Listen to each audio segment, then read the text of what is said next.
Hello everyone, চলে আসলাম একটি নতুন ভিডিও নিয়ে। তো আগের ভিডিওতে তোমরা দেখেছিলে যে আমি এবং আমার শাশুড়ি মা দুজনে মিলে শনি পুজোর বাজার করতে গিয়েছিলাম। তো আজকে শনি পুজো করব।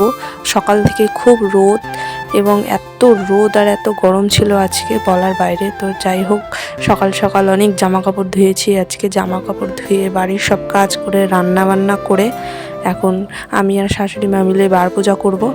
বার পূজা করার জন্য আমার শাশুড়ি মা এখানে সব কিছু রেডি করে দিচ্ছে। আমি কোনোদিনও এর আগে শনিদেবের পূজা করিনি, তাই শাশুড়ি মা কীভাবে কী করছে সব দেখে নিচ্ছি, কিভাবে কি করতে হয়।